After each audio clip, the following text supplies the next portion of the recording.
نبی اکرم صلی اللہ علیہ وسلم رات کے اندر اٹھتے ہیں، کروٹیں بدل رہے ہیں، بستر پر آپ کو رات کی تاریکی میں نیند نہیں آ رہی ہے۔ آپ نے اپنی بیوی اماں عائشہ سے کچھ نہیں کہا، آپ نے اپنی بیوی عائشہ سے کچھ نہیں کہا۔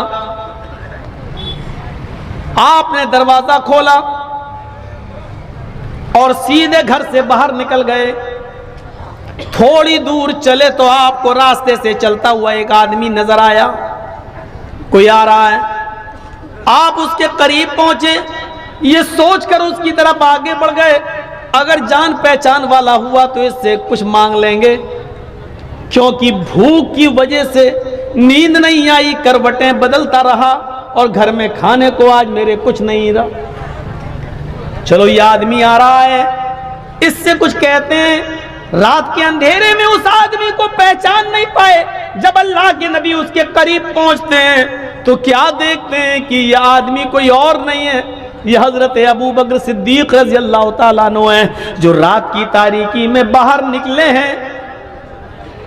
حضرت ابو بکر صدیق نے نبی کو دیکھا اور اللہ کے نبی نے ابو بکر صدیق کو دیکھا، علیک سلیک ہوا، دعا سلام ہوا۔ اللہ کے نبی صلی اللہ علیہ وسلم نے پوچھا، اے ابو بکر اتنی رات میں تم کیسے نکلے؟ تو حضرت ابو بکر صدیق کہتے ہیں کہ اللہ کے نبی، بخاری شریف کا یہ واقعہ، اے اللہ کے نبی، اے اللہ کے رسول، آپ سے کیا چھپاؤں؟ آج اگر جھوٹ بولیں گے تو کل اللہ تعالیٰ وحی نازل کر کے آپ کو بتا دے گا سچائی کیا ہے۔ حقیقت یہ ہے کہ گھر میں مجھے نیند نہیں آ رہی تھی اور بھوک کی وجہ سے میں گھر سے باہر نکل گیا کہ راستے میں کوئی مل جائے گا تو میں اس سے یا میرا چہرہ دیکھ کر وہ میری بھوک کا اندازہ لگا لے گا۔ اللہ کے نبی سے کہہ رہے ہیں، کون؟ ابو بکر صدیق، اے اللہ کے رسول بھوک کی وجہ سے میں گھر سے باہر نکلا۔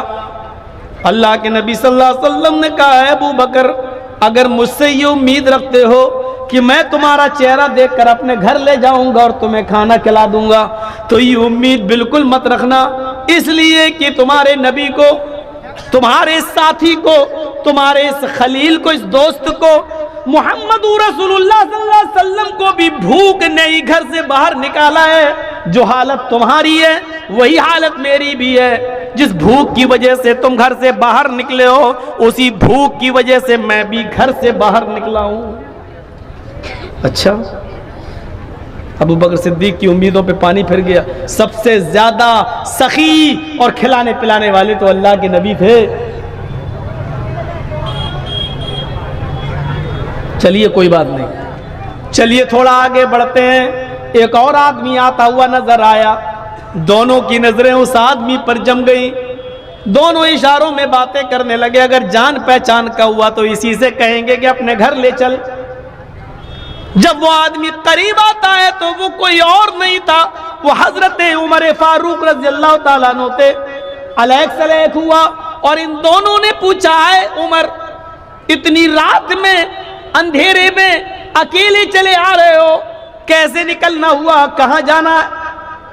حضرت عمر فاروق بھی کہنے لگے، اللہ کے رسول جھوٹ بولنے سے کوئی فائدہ نہیں، سچائی ہی ہے کہ آج گھر میں کھانے کو کچھ نہیں مل سکا ہے، بھوک کی وجہ سے ہم گھر سے باہر نکلے ہیں، سوچا تھا کہ راستے میں کوئی مل جائے گا تو شاید ہماری حالت دیکھ کر وہ اپنے گھر لے جائے گا۔ اللہ کے نبی نے کہا، اے عمر تمہارے ساتھی ابو بکر کو بھی اسی بھوک نے گھر سے باہر نکالا اور تمہارے ساتھی محمد رسول اللہ کو بھی اسی بھوک نے گھر سے باہر نکالا اور تمہیں بھی بھوک نے گھر سے باہر نکالا۔ ہمارے پاس کچھ بھی نہیں ہے، اگر کسی ایک کے پاس ہوتا تو ضرور کھلاتے۔ چلو ایسا کرتے ہیں، اس رات میں مجھے ایک گھر معلوم ہے، آئیے اس گھر کی طرف چلتے ہیں۔ وہ گھر حضرت ابو الحیثم کا ہے، ابو الحیثم انصاری کا گھر ہے۔ چلیے ذرا ابو الحیثم کے گھر چلتے ہیں اور ان کے دروازے کو دستک دیتے ہیں۔ ان کے گھر میں اگر کھانے پینے کو کچھ ہوگا تو وہ ضرور کھلا دیں گے۔ یہ تینوں لوگ، حضرت محمد رسول اللہ اور ابو بکر اور حضرت عمر، یہ تینوں لوگ ایک صحابی کے گھر جاتے ہیں، ان صحابی کا نام میں بتا چکا ہوں، ابو الحیثم انصاری۔ دروازے کو دستک دیتے ہیں، ان کے گھر کی کنڈی کھٹکھٹاتے ہیں، ان کے گھر کو دستک دیتے ہیں۔ ابو الحیثم دروازے پر آتے ہیں، اتنی رات میں کون آ سکتا ہے میرے گھر میں؟ آج تک تو رات کے اس اندھیرے میں تو کوئی آیا نہیں، ضرور کوئی ضرورت مندی ہوگا، کوئی پریشان حال ہوگا، چلیں چل کے دیکھتے ہیں۔ جیسے ہی دروازہ کھولا تو کیا دیکھتے ہیں کہ دروازے پر اس کائنات کی سب سے بڑی ہستی کھڑی ہے، جناب محمد رسول اللہ صلی اللہ علیہ وسلم کھڑے ہیں، ابو بکر ہیں، حضرت عمر ہیں۔ مرحبا مرحبا، موسٹ ویلکم، آپ کا آنا مبارک ہو۔ اتنی رات میں اتنے اچھے مہمان، اور وہ بھی ہمارے گھر میں، آئیے تشریف لائیے۔ اے اللہ کے نبی صلی اللہ علیہ وسلم، باہر مت کھڑے رہیے، آپ اندر آئیے اور اپنے دونوں ساتھیوں کو لے کر اندر آ جاؤ۔ اتنی رات میں ایمانداری کے ساتھ بتائیے، ہمارے اور آپ کے گھر میں کوئی آ جائے تو کیسا لگے گا؟ ویسے آج کل تو کوئی آ ہی نہیں سکتا ہے، آئے گا تو فون آن کر کے آئے گا، موبائل آپ کو اطلاع کر کے ہی آئے گا، اچانک نہیں۔ وہاں تو موبائل کا زمانہ ہی نہیں ہے، ٹیلی فون کا زمانہ ہی نہیں ہے، اور اچانک پہنچ گئے، اور پیشانی پہ شکن نہیں آ رہی میزبان کے۔ ابو الحیثم، اتنے اچھے مہمان، اتنی رات میں، وہ بھی ہمارے گھر، اندر آئیے۔ بخاری کے اندر یہ واقعہ، دروازہ کھولا، اندر آئیے۔ بتائیے، اندر جاتے ہیں، پانی لاتے ہیں، پیجئے۔ کیا بات ہوئی، کیسے آنا ہوا اللہ کے رسول اتنی رات میں؟ بتائیے، ہم بستر لگاتے ہیں، آپ آرام کریے، سوئیے، کہ نہیں؟ آیا ابو الحیثم، تکلف کی کوئی ضرورت نہیں ہے، بس اتنا بتا دو، تمہارے گھر میں اگر رات کا بچہ کھچا کچھ ہو تو بتا دو۔ رات کی اس تاریکی میں مجھے بھی بھوک نے گھر سے باہر نکالا، اور ابو بکر کو بھی، اور ان کے ساتھی حضرت عمر کو بھی۔ ہم تینوں بھوک سے نڈالے آئے ہیں، اور یہ امید سے آئیں کہ تمہارے گھر میں رات کا کچھ بچا ہوا ہو تو دے دو، ہم اللہ سے خیر و برکت کی دعا کریں گے اور اللہ اسی میں برکت دے گا۔ ابو الحیثم مسکراتے ہوئے کہتے ہیں، اے اللہ کے نبی، رات کا بچا ہوا تو کچھ نہیں ہے، رات کا بچا ہوا تو کچھ نہیں ہے، لیکن ہم اتنے بزدل بھی نہیں ہیں کہ گھر میں آئے ہوئے مہمانوں کے لیے کچھ انتظام نہ کر سکیں۔ بیٹھیے آپ، ابھی آپ کے لیے انتظام ہوتا ہے۔ اللہ کے نبی کو پتہ بھی نہیں۔ ابو الحیثم اندر جاتے ہیں، کچھ کچی اور پکی اور بیچ کی ہر قسم کی کھجوریں رکھی ہوئی تھی، مٹی کے ایک پیالے میں وہ اٹھا کے لے آئے اور کہنے لگے، اے اللہ کے نبی، تب تک آپ یہ کھجور کھائیے، آپ کے دونوں ساتھی ہیں، آپ لوگ کھجوریں کھائیے، میں ابھی آپ کے لیے کھانے کا انتظام کر دیتا ہوں۔ اندر جاتے ہیں اور اپنی ایک بکری کا بچہ، جس کی عمر تقریباً 1 سال کی تھی، یعنی قربانی کے لائق ہو چکا تھا، تقریباً 1 سال کا بکری کا بچہ، بکری بھی تھی، اس کا بچہ 1 سال کا، اس بکری کے بچے کو انہوں نے پکڑا۔ ایک ہی آدمی عرب کے اندر آج بھی کافی ہوتا ہے پورے بکرے کو ذبح کرنے کے لیے۔ ابو الحیثم نے پورا کا پورا بکرا گرا لیا اور جلدی سے اس کو ذبح کر دیا، چھری چلا دی، فوراً اس کی کھال ادھیڑ دی، اور گوشت اس کی بوٹیاں بنا کر جلدی سے چولہے پر رکھ دی۔ ابو الحیثم اور ان کی بیوی دونوں ایک کام یہ کر رہے ہیں، دوسری کام ان کی بیوی کر رہی ہے، اور فوراً جلدی سے جتنی جلدی ہو سکا کھانا بنا کر تیار کر دیا۔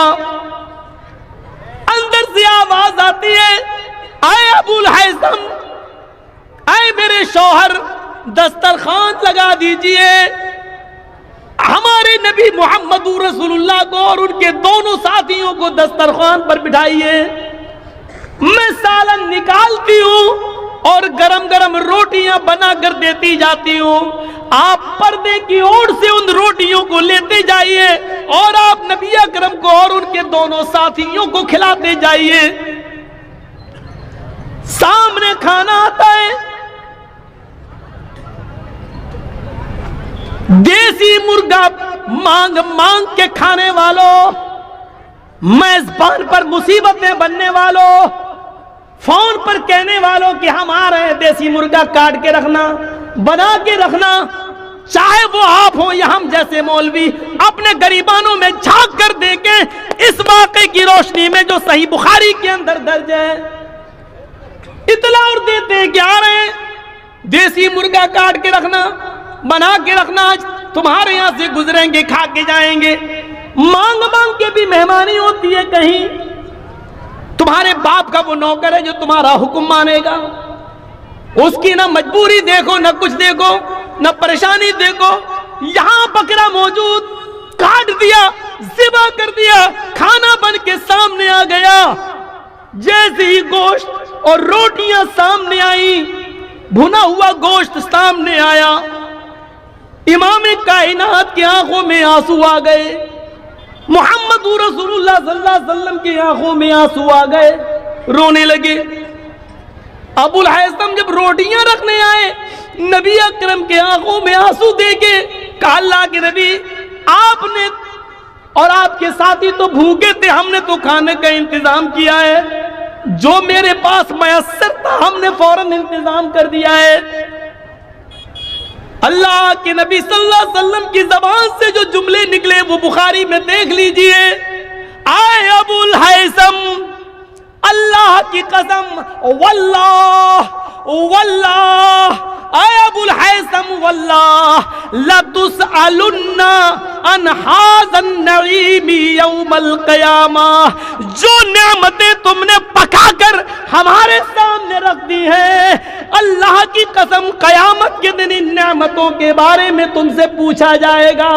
اللہ کی قسم کل قیامت کے دن ان نعمتوں کے بارے میں تم سے سوال کیا جائے گا۔ جو کام چند کھجوروں میں ہو گیا تھا، پھر تم نے مزید اپنا بکرا ذبح کیوں کر دیا؟ اور جو کام آدھا اور 1 کلو گوشت بھی ہو سکتا تھا، اس کے لیے تم نے پورا کا پورا بکرا ذبح کیوں کر دیا؟ لَتُسْأَلُنَّ عَنْ هَذَا النَّعِيمِ يَوْمَ الْقِيَامَةِ، اے ابو الہیثم کل قیامت کے دن تم سے ان نعمتوں کے بارے میں پوچھا جائے گا، سوال کیا جائے گا۔ صرف 100 باراتیوں کی جگہ 500 لے جانا صرف یہی فضول خرچی نہیں ہے، شادیوں میں پٹاخے اور بندوق کی گولیاں چلا لینا ہی فضول خرچی نہیں ہے، طرح طرح کے آئٹم بنا کر آدھا کھلایا جائے اور آدھا پھینک دیا جائے، یہی فضول خرچی نہیں ہے، بیڑی اور سگریٹ کھا کر اور تھوک دیا جائے پان کھا کر، صرف یہی فضول خرچی نہیں ہے، فضول خرچی میں یہ چیز بھی شامل ہے۔ سنو، اس نے مہمان نوازی کی تھی، جناب محمد رسول اللہ کی حیثیت کے مطابق مہمان نوازی کی تھی، لیکن نبی اکرم نے ان کو بھی یہ کہہ دیا، یہی وہ نعمتیں جو تم نے میرے سامنے پیش کی، اے ابو الہیثم کل قیامت کے دن تم سے ان نعمتوں کے بارے میں سوال کیا جائے گا۔ کیسے لگ رہے ہیں اس واقعے کی روشنی میں ہم اور آپ؟ اب آپ کے ذہن میں سوال ہوگا، کیا کسی کو اچھا سے اچھا کھلانا بھی برا ہے؟ نہیں۔ پھر میں کہوں گا کہ اگر آپ کے گھر میں مہمان آیا ہوا ہے اور آپ جانتے ہیں 2 مہمان ہے، مزید آدھا کلو گوشت میں کام چل جائے گا، تو پھر آپ آدھا کلو بکرا لائیں، آدھا کلو مچھلی لائیں، آدھا کلو پنیر لائیں، آدھا کلو دیسی لائیں، آدھا کلو، آپ اپنی بڑائی دکھا، دیکھو میں نے اتنے آئٹم آپ کے لیے بنا کے رکھ دیے۔ یہ فضول خرچی ہے جو جائز نہیں ہے، جو اس پر سوال ہوگا، حساب و کتاب ہوگا۔ اچھے کام پر بھی زیادہ خرچ کرنے سے منع کیا ہے شریعت نے۔ اب تو مدرسے والے سوچ رہے ہوں گے، تو مولانا کہہ رہا زیادہ خرچ کرنا، تو مدرسے میں جو 100 دے رہے ہوں گے وہ بھی نہیں دیں گے بیچارے، وہ کہیں گے ہم کیوں زیادہ خرچ کریں گے۔ میں نے سب کا سب منع کیا ہے۔ آپ کے پاس صرف پوری دولت ہی 100 روپے ہے، تو آپ ساری کی ساری 100 روپے نہیں دے سکتے ہیں۔ ابھی وہ بھی واقعات آئیں گے آپ کے سامنے، بتائیں گے، جب بتا رہے ہیں تو مکمل ہی بتا کر چھوڑیں گے، آپ کو بیچ میں پیاسا نہیں چھوڑیں گے۔ اب 100 روپے آپ کے پاس ہے، 100 ہی مدرسے کو دے دیے، آپ کی پوری پونجی 100، تو اب کیا کرو گے؟ شام کو کھانا کہاں سے آئے گا بیوی بچوں کے لیے؟ اللہ دے گا۔ پھر تو وہی حساب ہو گیا صوفیوں کی طرح، اللہ دے گا، بیٹھ گئے ایک جگہ پہ اللہ اللہ اللہ، شام کو کھانا کہاں سے اللہ دے گا، اللہ اللہ اللہ۔ ایسے لوگوں کو تو میں نے کہا تھا حرام خور ہیں یہ لوگ، یہ جہاں ملے آپ کو ان کو الٹی چھری سے کاٹو، 1000 جوتے مارو اور ایک گنو، یہ قوم کے اوپر بوجھ بنے بیٹھے ہیں، بوجھ۔ ایسی لوگوں کے لیے تو ہم نے کہا تھا ہفتے میں ایک دن جمعے کا دن ہے جو سب سے مبارک دن، عید و بقرعید سے بھی زیادہ جس دن کی اہمیت، لیکن اللہ تعالیٰ نے اس پورے دن کو بھی عبادت کا دن نہیں بتایا ہے، کیا کہا؟ فَإِذَا قُضِيَتِ الصَّلَاةُ فَانتَشِرُوا فِي الْأَرْضِ، جب جمعے کی نماز پڑھ لی اور جمعے کی نماز مکمل ہو گئی تو اب مسجد میں کیوں بیٹھے ہو؟ ہٹو یہاں سے، نکلو یہاں سے، جاؤ کہاں؟ فَانتَشِرُوا فِي الْأَرْضِ، زمین کے اندر پھیل جاؤ، کیوں؟ وَابْتَغُوا مِن فَضْلِ اللَّهِ، اللہ نے جو رزق اتارا ہے، جو روزی اتاری ہے، اس کو تلاش کرو، اپنے بیوی بچوں کے لیے محنت کرو، مزدوری کرو اور ان کو کھلاؤ پلاؤ، یعنی لوگوں کے حرام ٹکڑوں پہ مت پلو، ان کے اوپر بوجھ مت بنو، بلکہ اپنی بیوی اور بچوں کے لیے کماؤ۔ اللہ کا حق ادا ہو گیا، اب مسجد میں مت بیٹھو، اب بندوں کا حق ادا کرنے کے لیے باہر نکلو اور محنت کرو، مزدوری کرو۔ اب یہ بیٹھا ہوا ہے اللہ سجدے پہ سجدے ٹھونکتا جا رہا ہے، اللہ اللہ سبحان اللہ سبحان اللہ، تسبیح رٹ رہا ہے، مالائیں جپ رہا ہے، ادھر دوسرے لوگ پیدا ہو گئے، رام رام رام رام رام رام رام رام، ادھر ہرے رام کر رہے ہیں، ادھر اللہ اللہ اللہ اللہ کر رہے ہیں۔ بہت سے ملیں گے آپ کو، ٹرینوں میں بھی مل جائیں گے، ہرے رنگ کی چادر لے کر بھیک مانگتے ہوئے صوفی لوگ، اور کہیں گے کیا فلاں کے نام پہ دے دو، فلاں پہ چادر چڑھا، یہ کریں وہ، ان کو دے دو، اور شکلیں قسم خدا کی ایسی ہوتی ہے، ان کی شکلیں ان بھیک مانگنے والوں کی، صوفی، اگر ان کا چہرہ اگر دیکھ لو تو قسم خدا کی کھانا کھانے کو دل نہیں کرے گا آپ کا، منہ میں تمباکو بھری، اجمیر والے بابا، ایسے ان کے منہ سے جملے تک نہیں نکل پاتے صحیح سے، چہرے پہ ایسی، آپ دیکھ کے دنگ رہ جائیں گے ان کے چہرے دیکھ کر۔ ابو الہیثم انصاری کے اس واقعے کو سامنے رکھیے، اس کے بعد اللہ کے نبی صلی اللہ علیہ وسلم نے ایک روٹی اٹھائی اور اس روٹی کے اوپر 2 بوٹیاں رکھی، ایک روٹی اٹھائی۔ اب سنو، دیسی مرغا یا مٹن سامنے آ جائے تو بھوک دگنی، اپنے گھر پہ جتنا کھاتے ہو اس سے ڈبل کھانے والوں سنو، اس پوزیشن میں اللہ کے نبی نے صرف ایک روٹی اٹھائی، روٹی کا سائز اللہ کی قسم ہمیں نہیں معلوم کتنا ہے، بخاری کی حدیث میں صرف خبز کا لفظ آیا ہے، خبز النکرہ، ایک روٹی اٹھائی۔ روٹیاں چھوٹی بھی بنتی ہیں اور بڑی بھی بنتی ہیں، آپ لوگوں کے علاقے میں چھوٹی روٹی بنتی ہے، ہمارے ویسٹ یو پی کی طرف آ جاؤ، مغربی یو پی میں تو بڑے سائز کی روٹیاں بنائی جاتی ہیں، ہمیں سائز نہیں معلوم کہ وہ کتنی بڑی روٹی تھی، ہمیں نہیں معلوم، نہ حدیث کی کتابوں میں اس روٹی کا سائز ہے، چھوٹی بھی ہو سکتی ہے، بڑی بھی ہو سکتی ہے، لیکن نقرے کا لفظ یہ بتلا رہا ہے کہ ایک روٹی اللہ کے نبی نے اٹھائی اور اس روٹی کے اوپر گوشت کی 2 بوٹیاں رکھی اور کہا، اے ابو الہیثم، اس ایک روٹی کو جس پہ میں نے 2 بوٹیاں رکھی ہے یہ لے جاؤ اور میری بیٹی فاطمہ کو دے آؤ۔ آج 15 دن ہو گئے ہیں، 2 ہفتہ ہو گیا ہے، میرے گھر میں چولہا نہیں جلا ہے، میری بیٹی فاطمہ کو کھانا نصیب نہیں ہوا ہے۔ ابو الہیثم، اللہ کے نبی جب یہ بات کہہ رہے تھے تو ان کی بیوی دروازے پہ کھڑی تھی، اشارے سے بلاتی ہیں، اے ابو الہیثم اندر آؤ۔ انہوں نے ایک برتن تیار کر دیا اور اس برتن کے اندر گوشت بھر دیا اور کئی روٹیاں اس برتن میں رکھ دی، دوسرے برتن میں ایک ٹفن تیار کر دیا اور کہا، ایک روٹی اور 2 بیٹی میں فاطمہ کا کیا ہوگا؟ لے کے جانا ہی ہے تو کچھ زیادہ لے جاؤ تاکہ وہ پیٹ بھر کے کھا لے اور اس کے گھر میں جو ہو 1-2 لوگ تو وہ بھی پیٹ بھر کے کھا لیں۔ ابو الہیثم جب وہ برتن لے کے نکلے تو اللہ کے نبی نے دروازے سے ان کو طلب کر لیا، ادھر آؤ، میں نے تو 1 روٹی اور 2 بوٹی دی تھی، پورے برتن کو کھول کے دکھاؤ اس میں کیا ہے۔ کھول کے دیکھا تو اس میں سالن بھرا تھا، روٹیاں ایک نہیں کئی روٹیاں تھیں۔ تو اللہ کے نبی نے فرمایا، اے ابو الحیثم، تمہاری دوسری غلطی یہ ہے کہ تم میری بیٹی کی عادت خراب کرنے کے لیے، میری بیٹی کی عادت کو بگاڑنے کے لیے اتنا کھانا لے جا رہے ہو۔ اگر وہ آج پیٹ بھر کے کھانا کھا لے گی تو پھر وہ اللہ کو یاد نہیں کر سکے گی، اللہ کا ذکر نہیں کر سکے گی۔ کھانے کے لیے اتنی ضرورت ہے جتنے میں انسان زندہ رہے اور اپنے رب کا شکر ادا کرتا رہے۔ نہیں، اے ابو الحیثم، یہ غلطی مت کرو، جتنا میں نے دیا اتنا ہی لے کر جاؤ۔ پھر آپ نے وہ سارا کا سارا کھانا واپس لے لیا۔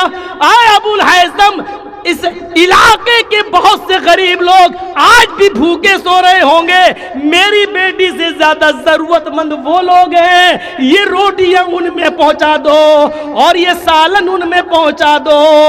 جب تم نے پورا بکرا ہی ذبح کر دیا تو اپنے گھر کے ساتھ ساتھ غریبوں کا بھی خیال رکھو اور ان کو بھی پہنچاؤ، اور میری بیٹی کو اتنا ہی دو جتنی اس کی ضرورت۔ اب کیسے لگ رہے ہیں؟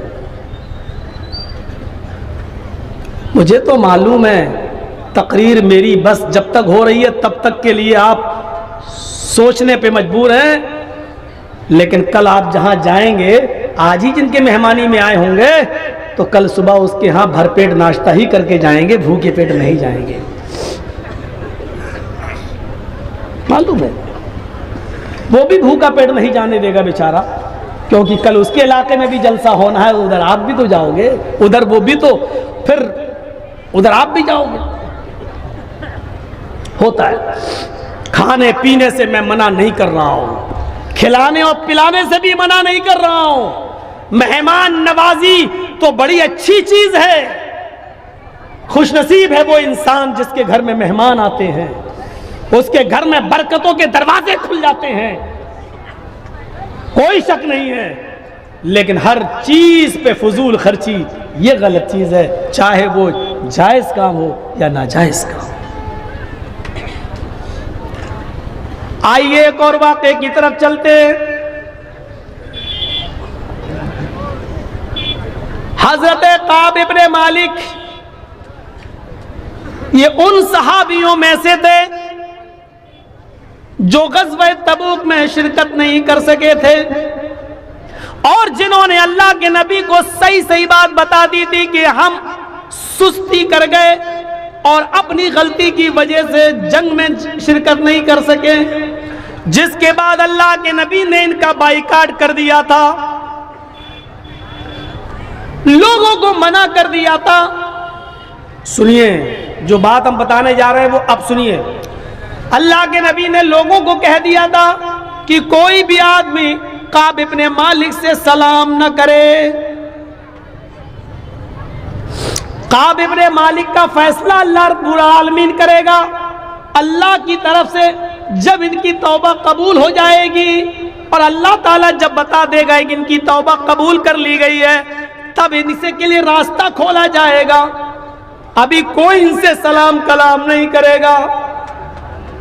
اب لوگ ان سے سلام نہیں کرتے تھے، یہی جب مسجد میں نماز پڑھنے آتے تو سلام کرتے۔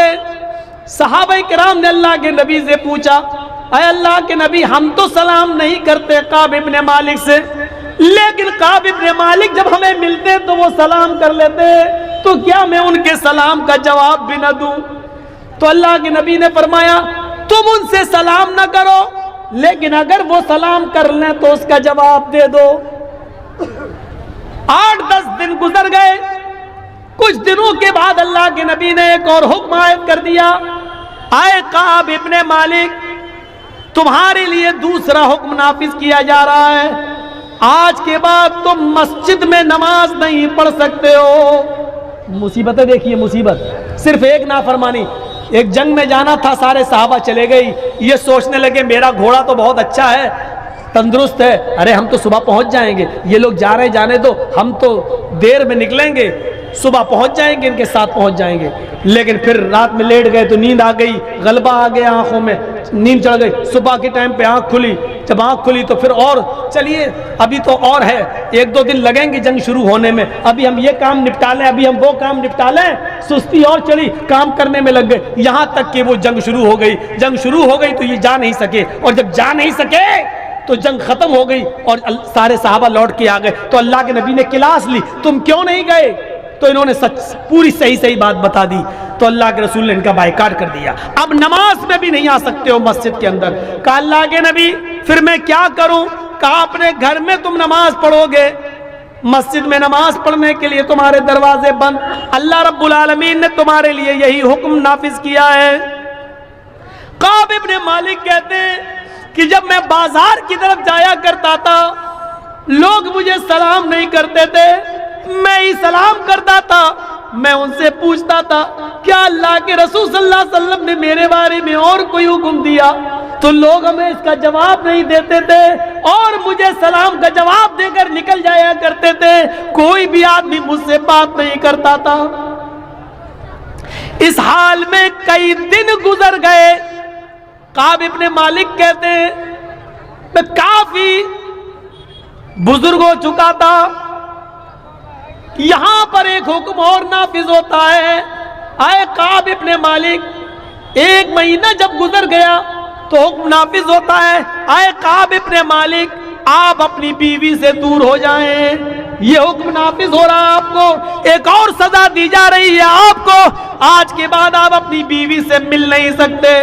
کعب ابن مالک نے کہا اے اللہ کے نبی بیوی سے مل نہیں سکتے, اس کا مطلب کیا ہے؟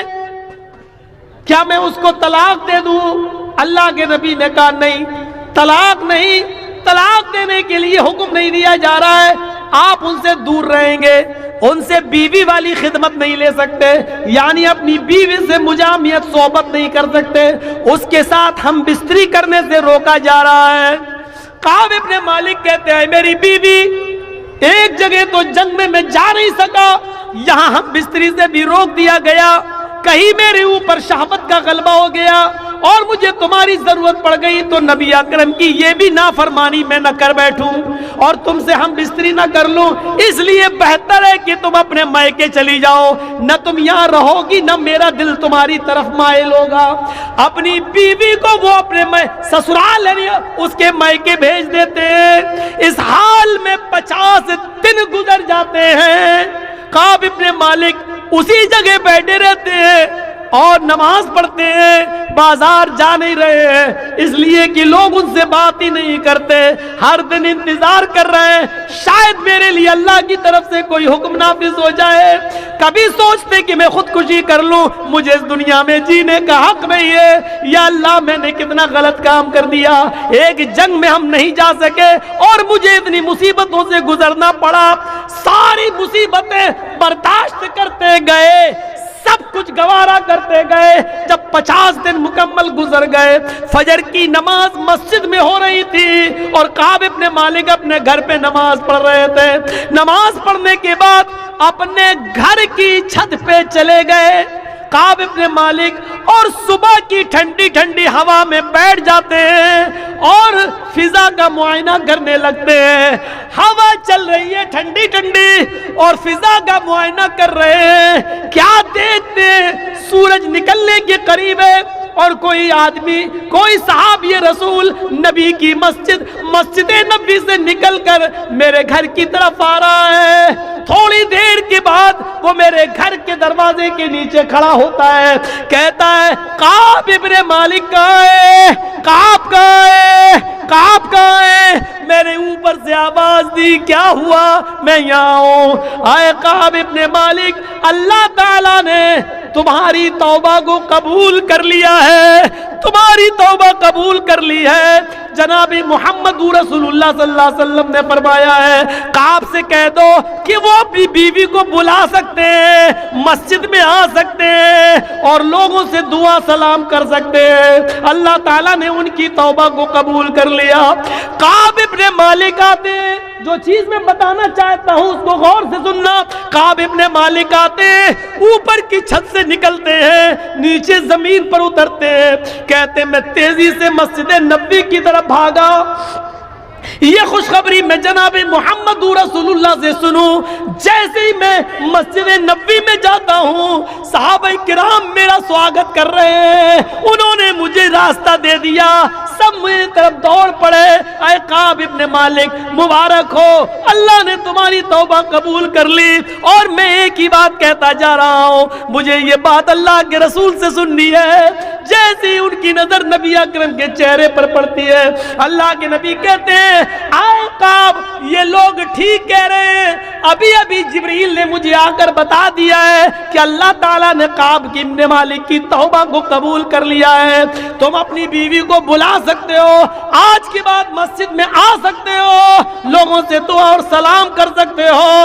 کعب ابن مالک نے اللہ کے نبی کا ہاتھ پکڑا، اس کو چوما، نبی کی پیشانی کا بوسہ لیا، گلے لگے اور فرمایا اے اللہ کے رسول، آج آپ نے مجھے میری کھوئی ہوئی زندگی دوبارہ لوٹا دی، آج آپ نے میرے لیے جینے کا ایک دوسرا موقع دے دیا، اللہ نے میری توبہ قبول کر لی۔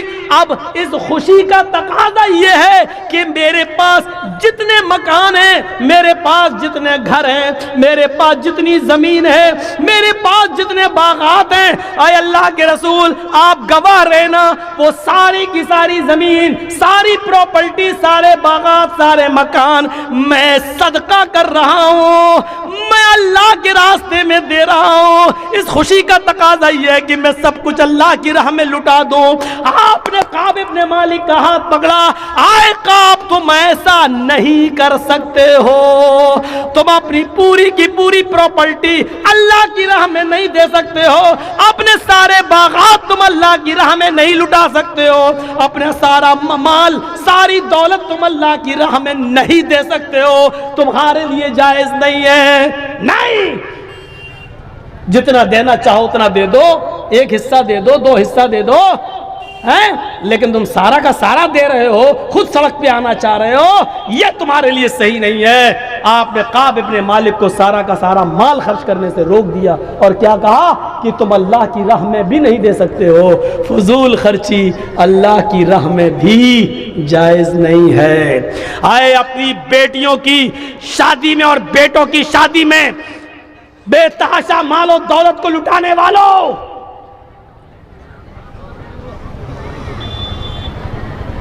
بے ہزاروں سینکڑوں ٹن کھانا بنا کر برباد کرنے والوں، 10 اور 15 لوگوں کے بیچ میں نکاح ہو سکتا ہے، 500 آدمیوں کی بارات لے جا کر لڑکی والوں کے گھر میں چوروں ڈاکوؤں کی طرح بنا کر لے کر کھلانے والوں، سنو، جب اللہ کی راہ میں سارا مال نہیں دیا جا سکتا ہے تو تمہاری سیاری و مکاری میں فضول خرچی جائز کیسے ہو سکتی ہے؟ یہاں کیسے جائز ہو سکتی ہے؟ کبھی ہم نے غور کیا ہے؟ سوچا ہے ہم نے؟ اس بات کا احساس نہیں ہوتا ہے۔ اتنی سی بات اگر ہم سوچ لیں کہ جب اللہ کعب ابن مالک کتنا اچھا کام کر رہے تھے، اللہ کے رسول آج تو مجھے ایک نئی زندگی مل گئی، اتنا اچھا موقع ہے ہمارے لیے، جب اللہ نے میری توبہ قبول کر لی تو میری خوشی میں چاہتا ہوں کہ سب کچھ دے دوں، لیکن اللہ کے رسول نے کہا نہیں، دیکھیے وہ کہہ رہے ہیں میں سب کچھ اللہ کی راہ میں دے دوں، اور اللہ کے نبی کیا کہہ رہے ہیں؟ نہیں نہیں، تم ایسا نہیں کر سکتے۔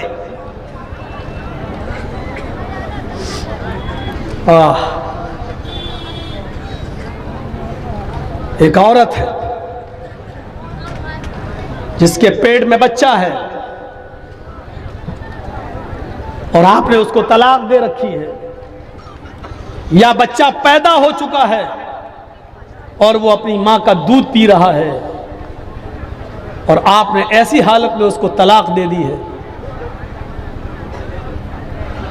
تو ادھر بھی قرآن ایک حکم نافذ کر رہا ہے. وَعَلَى الْمَوْلُودِ لَهُ رِزْقُهُنَّ وَكِسْوَتُهُنَّ، اور لڑکے کے باپ کے اوپر یہ ضروری ہے. کیا ضروری ہے؟ جس کا لڑکا ہے یعنی باپ کے لیے جس نے طلاق دے دی ہے کہ جب تک وہ بچہ اپنی ماں کا دودھ پی رہا ہے، رزقہن و کسوتہن بالمعروف، اس عورت کا رزق یعنی اس عورت کا کھانا پانی اور اس کا کپڑا یہ باپ کی ذمہ داری ہے، یہ مرد کی ذمہ داری ہے کہ وہ اس عورت کو دے گا جس کے پاس بچہ ہے. اور اگر وہ دودھ پلا رہی ہے تو دودھ پلانے کا خرچہ بھی دے گا. طلاق ہو گئی، عدت 3 مہینے گزر گئی، لیکن چونکہ ابھی وہ بچے کو دودھ پلا رہی ہے اور بچہ ماں کا دودھ پی رہا ہے، تو اس پر بھی قرآن کیا کہہ رہا ہے؟ رزقہن و کسوتہن بالمعروف. اس بچے کے باپ کے اوپر یہ ذمہ داری عائد ہوتی ہے کہ جب تک وہ عورت جس کو طلاق دے دی ہے 3 مہینے گزر جانے کے بعد بھی وہ تمہارے بچے کو جب دودھ پلا رہی ہے، تو جب تک وہ تمہارے بچے کو دودھ پلا رہی ہے اس کی روزی روٹی، اس کے کھانے پینے کا خرچ اور اس کا کپڑا لتے کی ذمہ داری لڑکے کے باپ کے اوپر عائد ہے. لیکن اس میں بھی ایک شرط لگا دی، بالمعروف، معروف طریقے سے. سماج میں کھانے پینے کا جو چلن چل رہا ہے اور پہننے کا لباس کا جو چلن چل رہا ہے اس طور طریقے پر اگر عورت یہ چاہے کہ ہم بریانی کا خرچہ مانگیں اور سماج کے اندر دال چاول کھانے کا رواج ہے تو آپ کو دال چاول کا خرچہ دینا ہے، سماج کے حساب سے چلنا ہے. اس عورت کے لیے آپ بریانی کا انتظام نہیں کریں گے، اس کو چکن اور مٹن نہیں، بالمعروف کہہ کر یہ بتا دیا کہ اس اچھے کام کے اندر بھی تمہیں فضول خرچی نہیں کرنا ہے. تمہارے سماج میں اگر 150 اور 200 روپے کی ساڑی عام طور پہ عورتیں پہنتی ہے تو تم 1000 کا سوٹ نہیں دو گے، وہی 150 اور 200 کی ساڑی اس عورت کو پہناؤ گے. اس میں فضول خرچی نہیں کر سکتے ہو. او لوگوں، لڑکا میرا ہے، وہ میرے بچے کی ماں ہے. آج ہم نے طلاق دے دی ہے، وہ بچہ میرے پاس آنا ہے، اس کی ماں الگ ہوگی، وہ بچہ تو میرا مانا جائے گا. لیکن ہم چاہیں کہ اس بچے کی پرورش میں زیادہ سے زیادہ خرچ کر دیں اور اس کی ماں کو بجائے دال چاول کے بریانی کھلائیں، مرغ و مسلم کھلائیں. قرآن کہتا ہے یہ فضول خرچی ہے. تمہیں اپنے سماج کے طور طریقے پر چلنا ہوگا، تمہیں اپنے معاشرے کے اور سماج کے راستے پہ چلنا ہوگا. دستور کے مطابق وہاں جو کھانے پینے کا چلن ہے وہی کھلانا اور وہی پہنانا ہوگا. تم حد سے آگے اس معاملے میں نہیں بڑھ سکتے ہو. یہاں پر بھی دیکھ لیجیے اللہ رب العالمین نے ایک قانون، ایک نیم بنا دیا کہ ادھر بھی فضول خرچی تم نہیں کر سکتے ہو. میں وید اور رامائن اور منتروں کی طرف اس لیے نہیں جا رہا ہوں کہ وہ سب آپ سن چکے ہیں.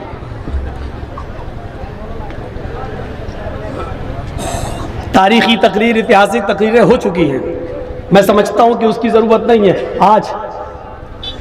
آج کی طرح قرآن کی آیتیں تو شاید میں کسی جلسے میں پڑھی بھی نہیں ہے. صرف قرآن کی آیتیں بھی لے کے چل رہا ہوں. ابھی آپ رکیے، ابھی دیکھتے جائیے. کعب ابن مالک نے سب خرچ کرنا چاہا، وہاں روک دیا. یہاں اللہ تعالیٰ نے دستور کے مطابق عورت کو کپڑا اور کھانا دینے کا حکم دیا، ادھر بھی فضول خرچی سے روکا. آئیے ایک واقعہ اور اس کے بعد ہم دوسری طرف آتے ہیں. ایک واقعہ اور. حضرت سعد ابن ابی وقاص بیمار ہو گئے. بخاری اٹھائیے، حضرت سعد ابن ابی وقاص بیمار ہوئے. اللہ کے رسول کو پتا چلا کہ حضرت سعد کی طبیعت خراب ہو گئی. اللہ کے رسول ان کی عیادت کے لیے ان کے گھر گئے. اس واقعے سے تو آنکھیں پھٹی کی پھٹی رہ جائیں گی. اللہ کے نبی جب ان کی عیادت کے لیے گئے تو حضرت سعد نے حضرت محمد الرسول اللہ کا ہاتھ پکڑ لیا اور کہنے لگے، جملے دیکھیے، اے اللہ کے رسول میری بات کو ذرا غور سے سننا، اب مجھے کئی بیماریاں لاحق ہو گئی ہیں، نہیں لگتا کہ میں اس بیماری میں بچوں گا۔ خیر موت و زندگی تو اللہ کے ہاتھ میں، جو آیا ہے اس کو ایک دن جانا ہے۔ اللہ کے نبی کہتے ہیں سعد تم جو کچھ بھی بول رہے ہو اس میں کچھ بھی جھوٹ نہیں ہے، جو آیا ہے اس کو جانا ہے۔ تم کہہ رہے ہو کہ اس بیماری میں اب مجھے بچنے کی امید کم ہے، تو امیدیں دنیا لگاتی ہے، شفا دینے والا اللہ ہے، جب وہ تمہیں شفا دینا چاہے گا تو شفا دے دے گا، اور جب اپنے پاس بلانا چاہے گا تو ہماری دعائیں بھی تمہارے کوئی کام نہ آئیں گی۔ اے سعد تم کچھ اور بات کرنا چاہتے ہو تو بتاؤ۔ ہاں اے اللہ کے نبی موت و زندگی کا تو کوئی بھروسہ نہیں، لیکن آج مجھے ایک بات کہنی ہے۔ اے اللہ کے نبی میری ایک بیٹی ہے، بس صرف میری ایک بیٹی ہے، میں اس کی شادی سے فارغ ہو چکا ہوں، وہ بھی پرائے گھر کی ہو چکی ہے، وہ بھی شوہر والی ہے، اس کے بھی بچے ہیں، وہ اپنے سسرال جا چکی ہے، وہ اپنے شوہر کے پاس خوش ہے۔ اے اللہ کے رسول میرے پاس میرا ایک یہ مکان ہے، ایک اور مکان ہے، میرے پاس 2-3 باغات بھی ہیں، میرے پاس اس کے علاوہ بھی کوئی ملکیت ہے۔ میں چاہتا ہوں کہ میری بیٹی کا تو نکاح ہو گیا ہے، اب تو کوئی ہے نہیں، اس لیے میں چاہتا ہوں کہ انتقال سے پہلے میں سارا کا سارا اپنے گھر اور اپنے مکان اور اپنی ملکیت اور اپنی پراپرٹی زمین و جائیداد اللہ کے نام پہ خرچ کر دوں، فی سبیل اللہ لٹا دوں، سب صدقہ کر دوں۔ اے اللہ کے نبی کیسا رہے گا؟ اگر یہ صحیح ہے تو میں آپ کو دے دیتا ہوں، آپ اس کو دینی کام میں جہاں لگانا چاہیں لگا دیں۔ اللہ کے نبی فرماتے ہیں ایسا تم ایسا ہرگز نہیں کر سکتے۔ بخاری کے الفاظ پر غور کرنا، ایسا تم ایسا ہرگز نہیں کر سکتے۔ کہا اللہ کے نبی میں چاہتا ہوں کہ اپنی زندگی میں کچھ نہ کچھ صدقہ کر لوں، کیا میں سارا کا سارا نہیں دے سکتا؟ اللہ کے نبی فرماتے ہیں نہیں، ایسا تم سارا کا سارا نہیں دے سکتے۔ تو کہا ٹھیک ہے اے اللہ کے نبی تو میں اپنے گھر مکان ملکیت زمین و جائیداد کے 3 حصے کر لیتا ہوں۔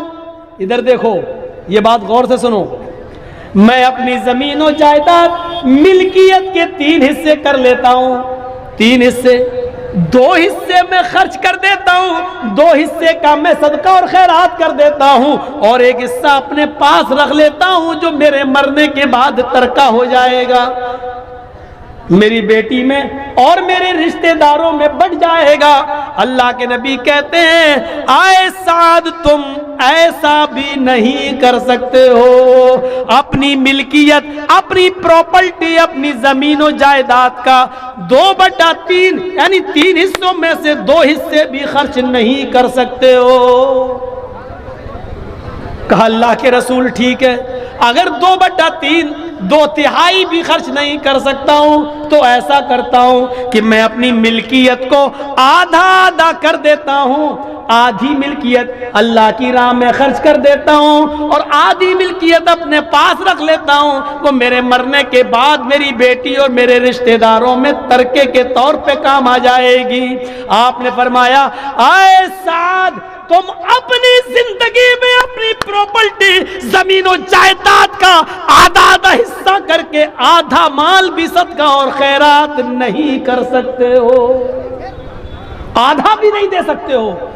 تو کہا اللہ کے رسول اگر آدھا بھی نہیں دے سکتا ہوں تو ایسا کر لوں کہ میں اپنی پراپرٹی زمین و جائیداد اور اپنے مال و دولت سب کے 3 حصے کر کے 2 حصے،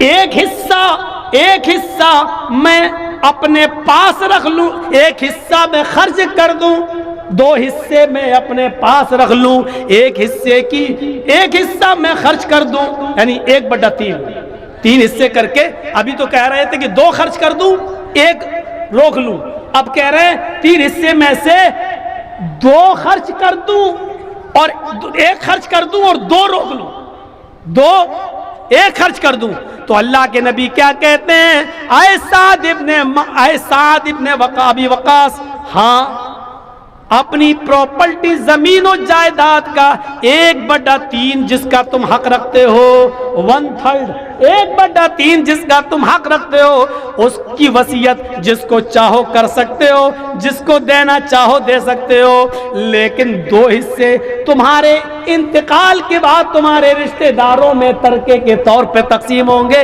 1/3 حصہ تم خرچ کرنا چاہو تو کر سکتے ہو، صدقہ و خیرات دینا چاہو تو دے سکتے ہو، حالانکہ یہ بھی زیادہ ہے، یعنی میری مانو تو یہ بھی زیادہ ہے، لیکن 1/3 کا تمہیں اختیار ہے، 1/3 کا تمہیں اختیار ہے۔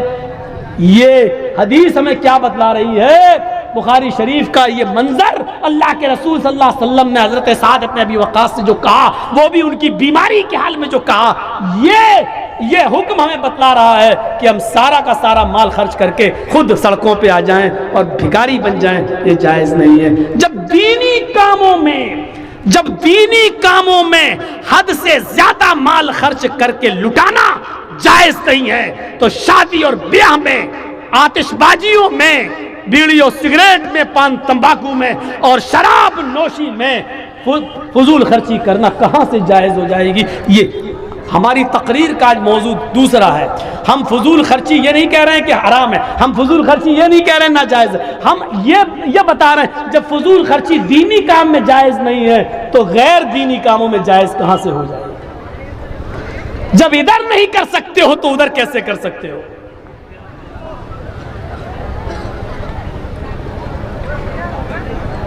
یہ ذہن اپنا بنائیے، کھانے میں، پینے میں، چلنے میں، پھرنے میں، بولنے میں اعتدال، بیچ کا راستہ اختیار ہونا چاہیے، بیچ کا راستہ۔ ارے عبادت میں فضول خرچی جائز نہیں ہے، عبادت میں اللہ کے نبی صلی اللہ علیہ وسلم نے بتا دیا، حدیثوں کی کتابیں پڑھ جائیے، جب وضو بنانے بیٹھو تو کتنے پانی سے وضو بنا سکتے ہو، غسل کرنے بیٹھو تو کتنے پانی سے غسل کر سکتے ہو، اللہ کے رسول غسل میں کتنا پانی استعمال کرتے تھے، سب یہ چھوٹی چھوٹی حدیث کی کتاب بلوغ المرام میں آپ کو مل جائے گا پورا کا پورا طریقہ۔ آپ کتنے پانی سے وضو بنا لیتے تھے، آپ کو پورا کا پورا طریقہ مل جائے گا۔ لیجئے 2 مد پانی سے آپ وضو بنا لیتے تھے، 2 مد کتنا ہوتا معلوم ہے آپ کو؟ 4 مد کا 1 سا، 4 مد کا 1 سا، 1 سا کتنا ہوتا ہے؟ پونے تین سیر، یعنی 2.5 کلو، 2.5 کلو، 4 مد کا 1 سا یعنی 2.5 کلو کا 1 سا، اور اللہ کے رسول 4 مد نہیں 2 مد یعنی 2.5 کلو سے آدھا کر دو کتنا ہوا؟ 1.25 لیٹر پانی سے وضو بنا لیتے تھے، اور پھر آپ کہتے تھے پانی بچاؤ، پانی میں فضول خرچی مت کرو۔ اب آپ اندازہ لگائیے، جب نماز کے لیے وضو شرط ہے اور وضو میں بھی 1.25 کلو پانی سے زیادہ اللہ کے رسول خرچ نہیں کر رہے ہیں، جب 1.25 کلو پانی سے زیادہ خرچ کرنے کو فضول خرچی میں شمار کیا جا رہا ہے، وہ بھی نماز کے لیے، تو ہمیں بیڑی، سگریٹ، شراب اور پان تمباکو میں پیسہ خرچ کرنے کی اجازت کون سی شریعت دیتی ہے؟ کون سا سماج دیتا ہے؟ کون سی سوسائٹی دیتی ہے؟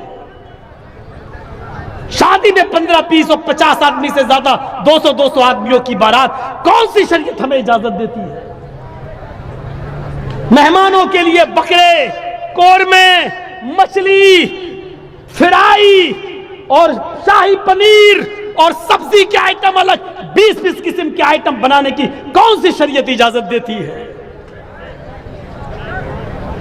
کہاں سے ہم نے لیا ہے یہ سب؟ جب وضو کے اندر پانی کو زیادہ خرچ نہیں کیا جا سکتا، ایک شادی، اوفو کتنی بار سنا ہوگا یہ واقعہ۔ اللہ کے رسول صلی اللہ علیہ وسلم کے پاس، نبی اکرم کے پاس ایک عورت آتی ہے، ایک عورت، کتنی بار یہ واقعہ سنا ہوگا، اور آ کر کہتی ہے اللہ کے رسول میں اپنے آپ کو ہبا کر رہی ہوں، میں اپنے نفس کی مالک آپ کو بنا رہی ہوں، میں آپ سے نکاح کرنا چاہتی ہوں۔ اللہ کے رسول نے اس کو ایک نظر دیکھا، اور نظر دیکھنے کے بعد آپ نے نظر نیچی کر لی اور فرمایا اے عورت، اب مجھے عورتوں میں کوئی رغبت نہ رہی، اب مجھے کسی عورت کی ضرورت نہیں، یعنی اب مجھے شادی کی کوئی ضرورت اور حاجت نہیں۔ وہ عورت وہی بیٹھ گئی کہ شاید ابھی اللہ کے رسول ہمارے لیے کوئی فیصلہ کریں گے۔ وہی ایک صحابی بیٹھے تھے، کہا اللہ کے رسول اگر آپ نہیں کرنا چاہتے ہیں تو میں نکاح کا خواہش مند ہوں، میرے ساتھ نکاح کر دیجئے۔ اوئے ہوئے، ذرا دیکھیے تو صحیح، اللہ کے نبی صلی اللہ علیہ وسلم فرماتے ہیں تم نکاح کرنا چاہتے ہو؟ کہا۔ اس عورت سے پوچھا کہ یہ چاہتے ہیں؟ تو کہا اللہ کے رسول اگر آپ نہیں کرنا چاہتے تو ان کے ساتھ کر دیجئے۔ تو آپ نے اس صحابی کو اپنے قریب بلایا، بخاری کے الفاظ دیکھیے، آپ نے فرمایا کیا آپ اپنی بیوی کو مہر میں کچھ دے سکتے ہو؟ ضروری ہے